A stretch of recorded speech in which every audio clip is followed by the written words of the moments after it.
नमस्कार, आप देखना शुरू कर चुके हैं अभी की क्लास। जैसे कि आप जानते हैं कि आप ये वीडियो में आपको सारी की सारी जो इम्पोर्टेंट फैक्ट बताए जाएंगे वो हिस्ट्री से रिलेटेड होंगे।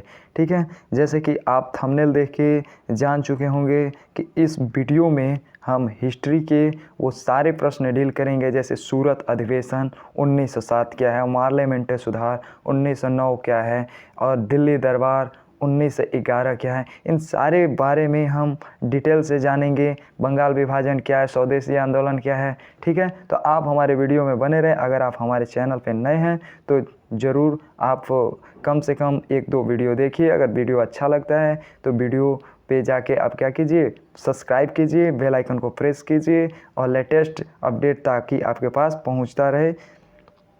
चलिए बिना देर किए हुए हम क्लास को शुरू करते हैं। ठीक है, तो जैसे आप जानते हैं कि जीके और जीएस स्पेशलिस्ट अभी की क्लास 25 महत्वपूर्ण इतिहास के प्रश्नों का संग्रह लेकर आए हैं, जिसमें हमारा पहला प्रश्न ये है कि बंगाल विभाजन कब और किसके द्वारा हुआ।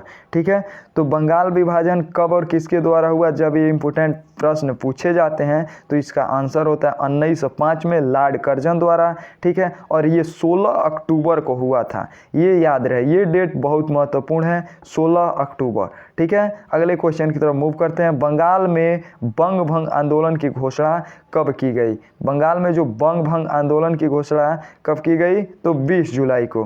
ठीक है, अगला तीसरा नंबर का प्रश्न है कि बंगाल विभाजन के दौरान विरोध प्रदर्शन करते समय कौन कौन सी हथियार अपनाई गई। शोक दिवस, उपवास, राखी दिवस और गंगा स्नान। ठीक है, ये सारी चीज़ें अपनाई गई थी बंगाल विभाजन के दौरान। जैसे कि हम जानते हैं कि ये कहानी तब स्टार्ट होती है कि इसकी प्लॉट तो बहुत पहले से तैयार की गई रहती है, नींव तैयार की गई रहती है। लॉर्ड कर्जन 1905 में बंगाल को 2 भागों में विभाजित कर देता है, पूर्वी जो बंगाल कहें और पश्चिमी बंगाल कहें। ठीक है, पश्चिमी बंगाल में हिंदुओं की बहुतायत ज़्यादा रहती है, मतलब हिंदुओं की मेजोरिटी संख्या ज़्यादा रहती है, और पश्चिमी में मुस्लिमों की संख्या। ठीक है, तो इस आधार पे वहाँ बहुत सारे क्या हो जाते हैं, बहुत सारे आंदोलन होते हैं, जैसे स्वदेशी आंदोलन, बंग भंग आंदोलन, इन सारे आंदोलन के बारे में हम पढ़ेंगे। तो यहाँ बस हमें ये देखना है कि बंग भंग विरोधी आंदोलन का प्रारंभ किस तिथि से हुआ। तो ये आपको इम्पोर्टेंट बातें हैं जो बतानी है, इसके लिए आप 7 अगस्त 1905 को याद रखिएगा, कभी नहीं भूलना है। ठीक है, तो ये आपके डेट जो नीचे दिया गया 7 अगस्त इन द ईयर ऑफ 1905। ठीक है, तो 7 अगस्त 1905 याद रखना है। अगले क्वेश्चन की तरफ मूव करते हैं। अगला हमारा क्वेश्चन ये रहा कि 5 नंबर का प्रश्न कह रहा है बंगाल विभाजन के समय बंगाल का लेफ्टिनेंट गवर्नर कौन था। ठीक है, तो बंगाल जब विभाजन हुआ था उस समय जो बंगाल का लेफ्टिनेंट गवर्नर था वो कोई और नहीं था बल्कि सर एंड्रयू फ्रेजर थे। कौन थे? Sir Andrew Fraser. अगला क्वेश्चन है, अगला क्वेश्चन हमारा दोस्त ये रहा कि बंगाल में ब्रिटेन में यहाँ ये छूट गया है। ठीक है, इसको लगा लीजिएगा। ब्रिटेन में आपका यहाँ ऐसे रहता है, ये वाला लगा लीजिएगा। ठीक है, बंगाल में ब्रिटेन की वस्तुओं के बहिष्कार का सुझाव सर्वप्रथम किसने दिया था? तो ये किसी और ने नहीं, कृष्ण कुमार मित्र ने। ये प्रश्न बहुत पूछे जाते हैं। ठीक है, तो इस प्रश्न को हम याद रखेंगे।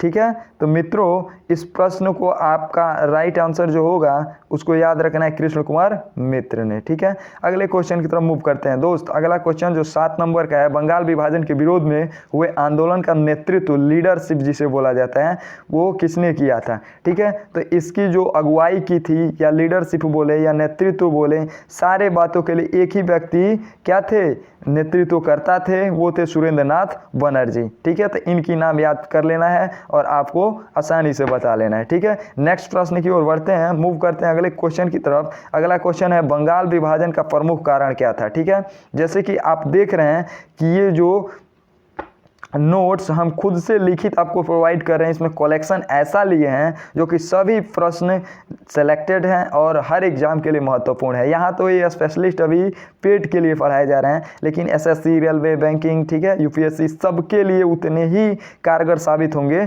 जितने के लिए ये पेट परीक्षा के लिए। ठीक है, और यहाँ से पेट परीक्षा में 2 से 4 नंबर के क्वेश्चन जरूर देखने को मिलेंगे। ठीक है, तो बंगाल विभाजन का प्रमुख कारण क्या था? तो बंगाल विभाजन का प्रमुख कारणों में सबसे अग्रणी अग्रणी जो कारण था, मुख्य जो कारण था, मेन जो फीचर्स था वो ये था कि बंगाल में क्या थी, राष्ट्रवाद की भावना बढ़ती जा रही थी, वृद्धि हो रही थी, और उसको रोकने के लिए, दुर्बल करने के लिए क्या किया गया, बंगाल विभाजन किया गया। ठीक है, और बंगाल को 2 बराबर भागों में विभाजित कर दिया गया। तो यहाँ इसके लिए आंसर हो जाएगा, हमारा करेक्ट आंसर इज बंगाली राष्ट्रवाद की वृद्धि को दुर्बल करना। ठीक है, अगले क्वेश्चन की तरफ मूव करते हैं। मद्रास में स्वदेशी आंदोलन का नेतृत्व किसने किया था? जैसे कि दोस्त जानते हैं कि जब स्वदेशी आंदोलन हुआ था तो ये अलग अलग जगहों में क्या किया था, एक बड़ा आंदोलन लेकर के और विभिन्न भारत के कोने कोने में आंदोलनकर्ता और नेतृत्वकर्ता इसमें जुड़ गए थे। ठीक है, यानी एक बहुत बड़ा प्रचंड रूप ले लिया था वो आंदोलन जो 1905 में हुआ था, लॉर्ड कर्जन जो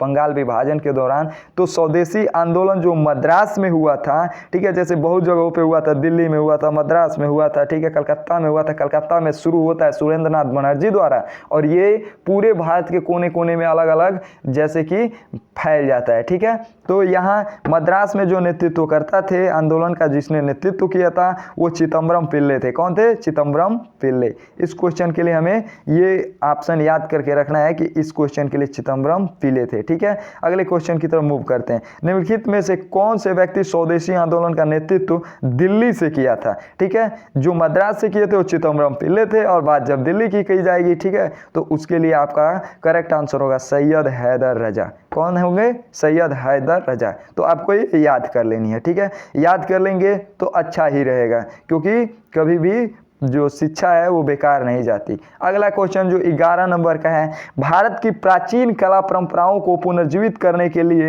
इंडियन सोसाइटी, ठीक है, ये आप टर्म याद रखें, ठीक है, कि ये एक प्रकार का संस्था है, Indian society of oriental art, Indian society of oriental art, नहीं ना भूलेंगे, बिल्कुल नहीं। ठीक है, की स्थापना की थी। तो इसकी स्थापना किसने की थी? कोई और नहीं व्यक्ति था, बल्कि इसके लिए कौन थे?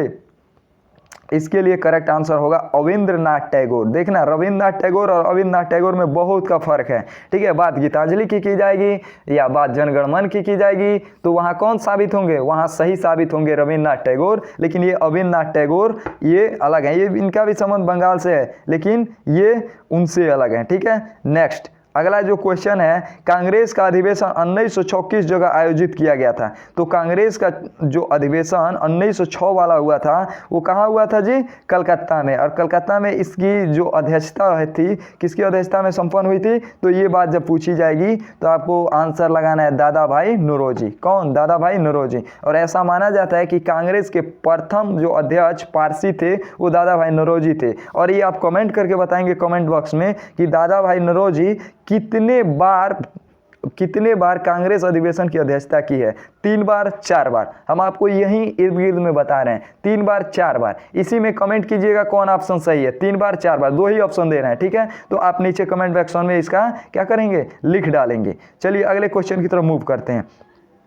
अगला क्वेश्चन है, इसके पहले एक और क्वेश्चन हम बता लें कि कांग्रेस का अधिवेशन जो 1905 में हुआ था वो गोपाल कृष्ण गोखले द्वारा संपन्न की गई थी। ठीक है, और अगला जो 1906 वाला कलकत्ता, दादा भाई नौरोजी, ठीक है, और गोपाल कृष्ण गोखले किनके गुरु माने जाते हैं?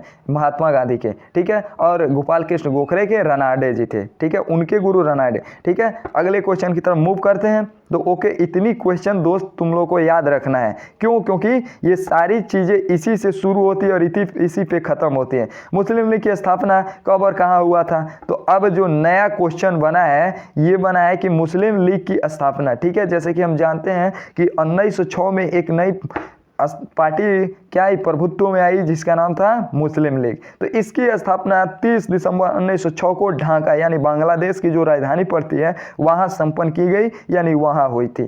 तो इसके लिए आपको ये याद कर लेना है कि 30 दिसंबर 1906 ढाका। ठीक है, और अगर कांग्रेस की बात की जाएगी तो क्या हुआ था? सेम डेट, थोड़ा सा अंतर है, 28 दिसंबर, और यहाँ हो जाएगा 1885। ठीक है, मुंबई में किया गया था और ये ढाका में हुआ था, ये याद रखना है। अगला क्वेश्चन हमारा ये है कि 1906 में आयोजित मुस्लिम लीग की स्थापना में अध्यक्ष कौन थे? ठीक है, देखना यहाँ बहुत से अगर 3-4 बुकों को पढ़ोगे तब जाके ये चीज़ मिलता है कि 1906 में जो आयोजित मुस्लिम लीग की जो स्थापना हुई थी, ठीक है, जिसमें एस्टेब्लिशमेंट हुआ था किसका? मुस्लिम लीग का। तो वहाँ बकार उल मुल्क, ठीक है, ये क्या थे? अध्यक्षता किए थे, यानी ये अध्यक्ष थे। लेकिन जब अधिवेशन होता है, प्रथम अधिवेशन होता है, तो वहाँ ये जो अध्यक्ष होते हैं वो पहला अध्यक्ष वहाँ से शुरू होता है, यानी अध्यक्षता की कहानी। ये तो केवल वहाँ उस समारोह के थे, ठीक है। तो यहाँ अगला क्वेश्चन भी वैसे ही पूछा है कि मुस्लिम लीग की प्रथम अधिवेशन कब और कहाँ किसके अध्यक्षता में संपन्न हुई। तो ये हो जाएगा 1908 अमृतसर, ठीक है। जो जानते हैं 13 अप्रैल 1919 वाला जो क्रांति हुआ था बहुत खतरनाक, ठीक है, अमृतसर में, ठीक है, जालियांवाला बाग हत्याकांड जिस नाम से जानते हैं वहीं। तो इनकी जो अध्यक्षता हुई थी 1908 अमृतसर, और इसके पहले अध्यक्ष आगा खां थे। आपको गलत नहीं लगाना है, वह ऑप्शन में भी देता है वकार उल मुल्क, ठीक है, और आगा खां। तो यहाँ कॉम्बिनेशन ये रहता है कि वकार उल मुल्क जो स्थापना के सदस्य थे, ठीक है, न कि प्रथम अधिवेशन के। प्रथम अधिवेशन की जब भी बात की जाएगी तो आगा खां इज द करेक्ट आंसर, ठीक है। अगले क्वेश्चन की तरफ मूव करते हैं। तो इसके लिए आपको ये लगा लेना है। अगले क्वेश्चन की तरफ मूव करते हैं। मुस्लिम लीग का मुख्यालय कहाँ था, ठीक है, मुस्लिम लीग का मुख्यालय कहाँ था। जब हेडक्वार्टर की बात की जाएगी मुस्लिम लीग का तो ये हमारा कहाँ हो जाता है, वही नवाबों का शहर लखनऊ, ठीक है, नवाबों का शहर कहो, जैनेश्वर मिश्र पार्क कहो, ठीक है, या लखनऊ घराना कहो, ठीक है, ये सारे यही हैं। तो यहाँ क्या थे, मुस्लिम लीग की हेडक्वार्टर जो थी। अगला क्वेश्चन है कांग्रेस द्वारा संपन्न सूरत अधिवेशन कब और किसकी अध्यक्षता में की गई थी। तो कांग्रेस में जो सूरत अधिवेशन हुआ था वो 1907 में हुआ था, ठीक है, जिसे हम कांग्रेस कॉन्फ्लिक्ट के नाम से भी जानते हैं। तो ये दो बराबर भागों में, यहाँ से क्या, दो भागों में विभाजित हो जाते हैं, नरम दल और गरम दल, ठीक है। और इसकी अध्यक्षता की बात की जाएगी कि इसकी अध्यक्षता किसने की थी, तो रास बिहारी घोष अध्यक्ष। ये भी प्रश्न पूछ लेता है कि रास बिहारी घोष मतलब किस पंथ से आते हैं। तो ये आएंगे इसके लिए उग्रवादी या उदारवादी, उग्रवादी या उदारवादी, याद रखना है, उग्रवादी या उदारवादी, ठीक है। और ये अध्यक्ष बने थे, ठीक है। अगला क्वेश्चन, सूरत अधिवेशन में हुई अव्यवस्था के लिए मैं भी जिम्मेदार था। बहुत इंपॉर्टेंट क्वेश्चन है। और ये क्या है, एक कोट है, यानी कोटेशन है, कही गई बात है। ये कथन किसका है तो बताना है। अरविंदो घोष, जिनकी एक बुक आती है, क्या आती है, लाइफ डिवाइन, ठीक है, लाइफ डिवाइन। डिवाइन लाइफ की बात की जाएगी तो किसी अलग व्यक्ति का हो जाएगा, लाइफ डिवाइन इनका है, ठीक है। और ये ऐसे क्रांतिकारी थे कि अंतिम में जाते जाते क्या बन गए थे, साधु बन गए थे। तो ये बात भी इस क्वेश्चन से हमें याद रखनी है। बहुत सारे बातें बताया जाएगा, केवल आप हमारे चैनल से जुड़ जाइए और हमारे चैनल से लगातार बने रहिए। जैसे जैसे वीडियो आएंगे अच्छी कंटेंट लेकर आएंगे और एक से एक महत्वपूर्ण फैक्ट बताया जाएगा। अगला जो क्वेश्चन है वो है कि मार्ले मिंटो सुधार अधिनियम कब पारित हुआ, ठीक है। तो मार्ले मिंटो अधिनियम जो पारित हुआ था वो 1909 ईस्वी में हुआ था। और यहाँ में आपको क्लियर कर दे, बता दें कि मार्ले और मिंटो कौन कौन थे। तो मार्ले जो भारत के सचिव हुआ करते थे, ठीक है, मार्ले जो भारत के सचिव हुआ करते थे, यानी ब्रिटिश द्वारा नियुक्त जो सचिव थे, और वायसराय हुआ करते थे मिंटो। बस ये दोनों नाम से जुड़ जाते हैं, मार्लो मिंटो सुधार और 1909 की ये घटना है, आपको बस यही याद रखनी है। अगले क्वेश्चन बनता है कि मार्ले मिंटो सुधार अधिनियम को एक और किस नाम से जानते हैं, ठीक है। तो मार्ले मिंटो सुधार को एक और किस नाम से जानते हैं, तो इसके लिए द करेक्ट आंसर हो जाएगा आपका कि भारतीय अधिनियम परिषद के नाम से भी जानते हैं, भारतीय अधिनियम परिषद, ठीक है। ये क्वेश्चन बहुत पूछता है, ठीक है। अगला क्वेश्चन है 21 नंबर यानी 21 नंबर का क्वेश्चन के बारे में हम डील करें, अगर बात करें तो बंगाल विभाजन रद्द, ठीक है, यानी रद्द जो किया गया या एकीकरण जो कहा जाता है, ठीक है, कि बंगाल विभाजन का एकीकरण या रद्द कब और किसके द्वारा की गई थी। तो 1911 लॉर्ड हार्डिंग द्वितीय द्वारा। किसके द्वारा दोस्त याद रखेंगे, 1911 लॉर्ड हार्डिंग द्वितीय, ठीक है। तो फ्रेंड्स ये बात आप बिल्कुल नहीं भूलेंगे। अगले क्वेश्चन की तरफ मूव करते हैं, ठीक है। अगला हमारा क्वेश्चन है जो 22 नंबर यानी 22 नंबर का है, वो तृतीय दिल्ली दरबार का आयोजन कब और किसके द्वारा रखी गई, ठीक है। तो इस क्वेश्चन का आंसर बताने से पहले हम आपको ये बता दें कि दिल्ली दरबार की लगभग 3 बार आयोजन हो चुकी थी, ठीक है। पहला 1877 में, पहला आप नोट करेंगे कि पहला यहाँ हम नोट कर दे रहे हैं, ठीक है। आपको याद करना है कि 1877 में पहला दिल्ली दरबार संपन्न हुआ था और दूसरा हुआ था हमारा कितना में, 1903 में, 1903, ठीक है। और लास्ट जानते हैं कि 1911 में, ठीक है। तो तृतीय दिल्ली दरबार का आयोजन कब और किसके द्वारा रखी गई थी। तो बात है जब तृतीय दिल्ली दरबार की होगी तो 1911 में लॉर्ड हार्डिंग द्वितीय द्वारा, ठीक है, लॉर्ड हार्डिंग द्वितीय द्वारा ये दिल्ली दरबार तृतीय आयोजन की गई थी, ठीक है। 23 नंबर का क्वेश्चन है किसके सम्मान में गेटवे ऑफ इंडिया मुंबई की नींव रखी गई थी, ठीक है, किसके सम्मान में, ठीक है। तो आप जानते हैं कि 1911 में जब बंगाल विभाजन का एकीकरण होता है या रद्द होता है उस समय, ठीक है, दिल्ली दरबार का आयोजन किया जाता है और यहीं से कई कंसेप्ट बनेंगे, यानी कलकत्ता की राजधानी दिल्ली प्रस्तावित होती है, उसी में गेटवे ऑफ इंडिया का निर्माण होता है या नींव रखा जाता है। और इसके जो अगर हम बात करें अतिथि यानी किसके आधार पे ये नींव रखी गई थी, तो वो थे जॉर्ज पंचम जो कि राजा थे और उनकी पत्नी मेरी क्वीन। ठीक है, जॉर्ज पंचम व उनकी पत्नी मेरी क्वीन, ये इंग्लैंड के राजा थे और उनकी ये पत्नी थी। ठीक है, तो इन्हीं के आयोजन में ये नींव रखा गया था। ठीक है, अगला क्वेश्चन 24 नंबर का है, भारत की राजधानी कलकत्ता से दिल्ली कब बना। अगर बात प्रस्तावित की जाएगी तो 1911 होगा, और कब बना यानी बन गया तो 1912 होगा। यही लड़के ज़्यादा क्या होते हैं, कंफ्यूज होते हैं, तो कंफ्यूजन बिल्कुल नहीं रखनी है। प्रस्तावित यानी एक्सपेक्टेड की बात की जाएगी। ठीक है, यानी तो अब वहाँ हम क्या रखेंगे 1911, और जो फाइनल फुल एंड फिल की बात होगी तो 1912। ठीक है, तो ये क्वेश्चन आपको याद रखनी है, दिमाग में बैठा लेनी है, बिल्कुल भी नहीं भटकना है। ठीक है, अगले नंबर का क्वेश्चन एंड लास्ट जो हमारा है 25 नंबर का इस सीरीज का, वो है भारत का राष्ट्रगान जन गण मन। ठीक है, सर्वप्रथम कांग्रेस के किस अधिवेशन में गाया गया था, तो वो 27 दिसंबर 1911 कांग्रेस के जो कलकत्ता अधिवेशन है उसी में ये गाना गाया गया था। इसके बाद अगर रविन्द्रनाथ टैगोर की बात करें तो ये गाना जॉर्ज पंचम और मेरी क्वीन के दरबार में भी गाए थे। ठीक है, लेकिन सबसे पहले जो माना जाता है वो कांग्रेस अधिवेशन 27 दिसंबर 1911 को माना जाता है। ठीक है, और यहीं से क्या है, एक कहानी जुड़ी हुई है। ठीक है, और वहीं से भारत के जो राष्ट्रगान है आगे चल के डेवलप हो गया कि जनगण मन। ठीक है, जो कि 52 सेकंड में पूर्ण रूप से गाया जाता है। ठीक है, और गीतांजलि के लिए इनको नोबेल पुरस्कार भी मिला है। ठीक है, गीतांजलि के लिए नोबेल पुरस्कार 1913 में मिला है। किनको, आपको याद रखनी है कि रविन्द्रनाथ टैगोर को। रविन्द्रनाथ टैगोर की एक शांति निकेतन क्या हुआ करती थी, पाठशाला हुआ करती थी। अब लास्ट दोस्तों आपको ध्यान देना है कि अब हम अलग अलग सेगमेंट जोड़ेंगे हम अपने इस YouTube चैनल के माध्यम से। अब कुछ इनोवेटिव आइडियाज़ लेकर आएंगे, कुछ ऐसे ट्रिक जोड़ेंगे जिससे आपको इंटरेस्टेड लगेगा और हमारी वीडियो कुछ और अच्छी लगने लगेगी आपको। तो इसमें हम इसी पड़ाव में आज हमने एक चीज़ जोड़ा है QFY, ये एक टर्म है। ठीक है, जिसका मतलब होता है हमारे डिक्शनरी के अकॉर्डिंग, ठीक है, कि क्वेश्चन फॉर यू। ये अब हम अगले बार से नहीं लिखेंगे, 1-2 बार रिपीट कराएंगे और जितने भी हमसे जुड़े लड़के हैं, ठीक है, यानी जो पढ़ने वाले बच्चे हैं वो समझ जाएंगे कि QFY जब भी लिखा जाएगा तो इसका मतलब होगा कि ये क्वेश्चन हमें खुद से करके लाना है, यानी कमेंट बॉक्स में इतनी बार मेंशन करना है, इतनी बार कि हमारा कमेंट जो सेक्शन है उसको हम देख के क्या हो बाग बाग हो जाएं और ऐसा लगे कि हाँ आप लोग पढ़ाई कर रहे हैं और वास्तव में हमारे चैनल से जुड़ के आप कुछ न कुछ इनोवेटिव आइडिया भी क्रिएट कर रहे हैं। ठीक है, तो ये QFY यानी क्वेश्चन फॉर यू जो आज का पहला जो आपके लिए दिया गया प्रश्न है वो है बंगाल से बिहार कब अलग हुआ। तो इस बात को आपको खोज के लाना है और देख के आना है और याद करके आना है। ठीक है, अगली बार इसका अगर आंसर आप नहीं जानते होंगे तो हम बताएंगे। ठीक है, तो आज के लिए इतना ही।